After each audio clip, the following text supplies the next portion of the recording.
Lectura del Santo Evangelio según San Marcos.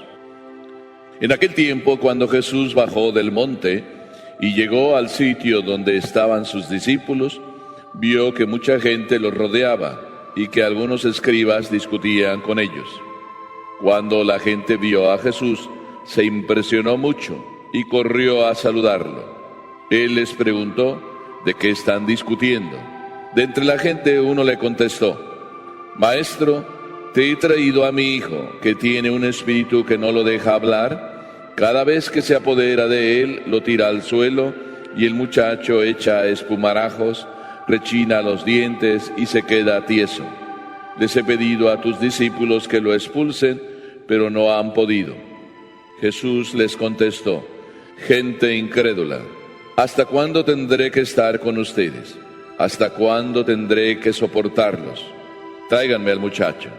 Y se lo trajeron. En cuanto el espíritu vio a Jesús, se puso a retorcer al muchacho, lo derribó por tierra y lo revolcó, haciéndolo echar espumarajos. Jesús le preguntó al padre: ¿cuánto tiempo hace que le pasa esto? Contestó el padre: desde pequeño, y muchas veces lo ha arrojado al fuego y al agua para acabar con él. Por eso, si algo puedes, ten compasión de nosotros y ayúdanos.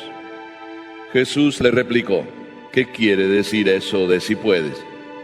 Todo es posible para el que tiene fe. Entonces el padre del muchacho exclamó entre lágrimas: creo, Señor, pero dame tú la fe que me falta. Jesús, al ver que la gente acudía corriendo, reprendió al espíritu inmundo diciéndole: espíritu mudo y sordo, yo te lo mando, sal de él y no vuelvas a entrar en él. Entre gritos y convulsiones violentas salió el espíritu. El muchacho se quedó como muerto, de modo que la mayoría decía que estaba muerto. Pero Jesús lo tomó de la mano, lo levantó y el muchacho se puso de pie. Al entrar en una casa con sus discípulos, estos le preguntaron a Jesús en privado: ¿por qué nosotros no pudimos expulsarlo? Él les respondió: esta clase de demonios no sale sino a fuerza de oración y de ayuno. Palabra del Señor.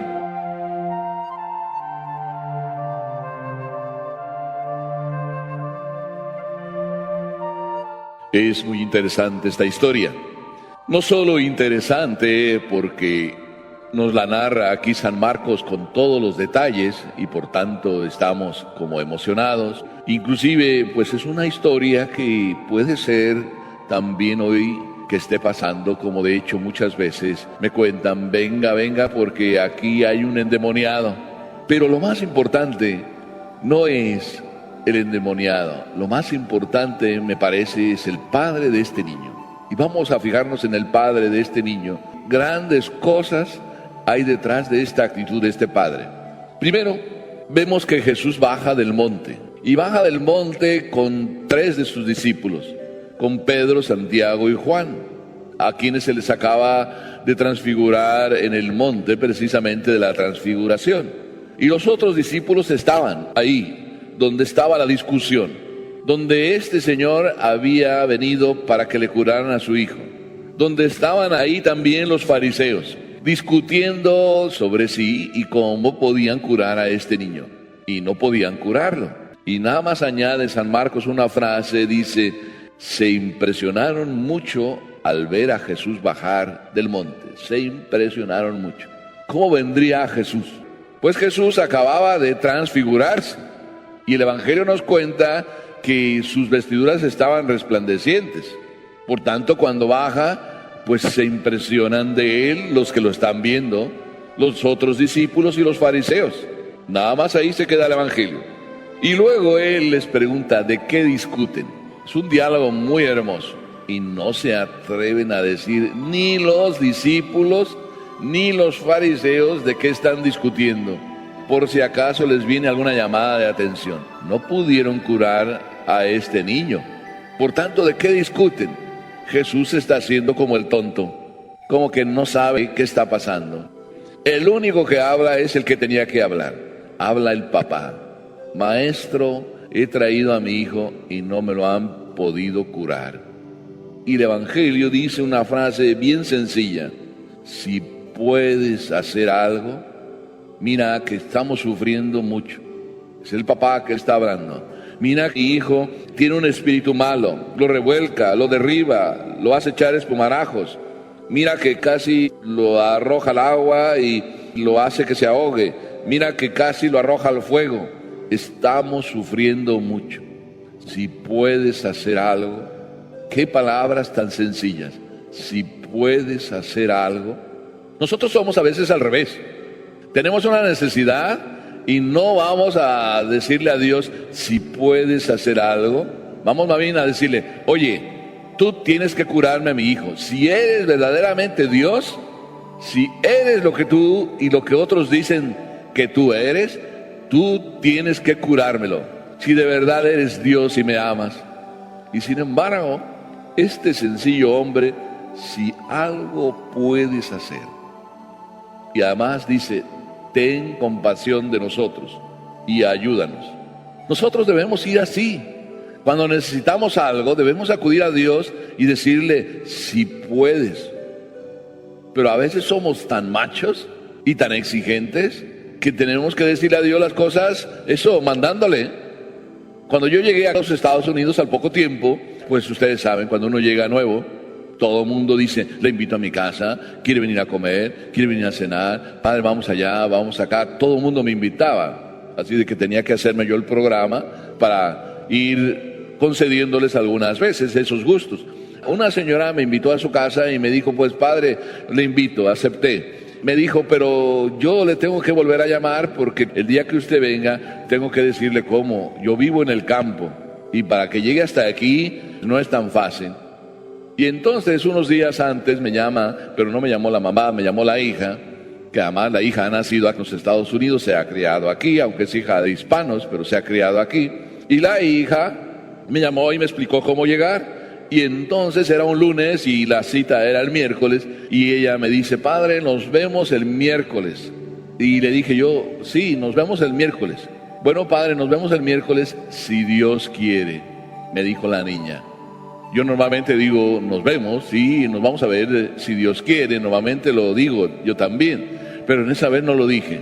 Así de que me llamó muchísimo la atención que una niña pequeña que ha sido criada en los Estados Unidos, que una niña me diga, si Dios quiere, quiere decir la humildad y la sencillez, no se nace con ella, se aprende. Cuando un hombre como este dice, si tú puedes, ten compasión de nosotros, y Jesús le hace la pregunta, ¿qué quieres tú decirme con si puedes? Imagínense que Dios les responda a ustedes también igual. ¿Qué quiere decir cuando tú dices, si tú quieres, si tú puedes? Y además Jesús le vuelve a decir, todo es posible para el que cree. Aquí está el secreto de cualquier cosa que queremos alcanzar de Dios. Todo es posible para el que cree. Así de que no necesitamos de andarle pidiendo a Dios, tú tienes que. Es tu obligación. Por eso eres Dios. Y tú tienes que curarme a mí. Y Dios más bien nos va a repetir, oye, no tienes que andar diciendo eso. Si tú crees, todo es posible para el que cree. Así que no te pongas tan exigente. Si tú crees, eso será posible que se realice. Si tú crees. Pero además, el Padre, qué maravilloso. A mí me encanta el Evangelio siempre porque ninguna de las cosas que el Evangelio dice están dichas así de sobra. Dice después que cuando Jesús le dijo, todo es posible para el que tiene fe, el padre del muchacho, entre lágrimas, dijo esta frase hermosísima. Creo, Señor, pero dame tú la fe que me falta. Yo creo, pero dame tú la fe que me falta. Esta frase podía ser y debería ser de cualquiera de nosotros, porque de verdad somos hombres de muy poca fe, todos, también yo. Y cuando Jesús al inicio dijo gente incrédula, también se aplica a nosotros. Muchas veces no conseguimos las cosas porque no tenemos fe. Tenemos mucha hombría, sí, andamos reclamando a Dios, pero no tenemos fe. Y Dios no nos hace los milagros pues porque no tenemos fe. Y esa fe que necesitamos Esa fe es la que hace los milagros. Yo siempre me he encontrado con limosneros en toda la vida. Y hay muchos tipos de limosneros. Pero hay unos limoneros que tienen fe y hay otros que no tienen fe. Yo así lo puedo catalogar. El limosnero que no tiene mucha fe se inventa un rollo, inclusive un rollo bonito.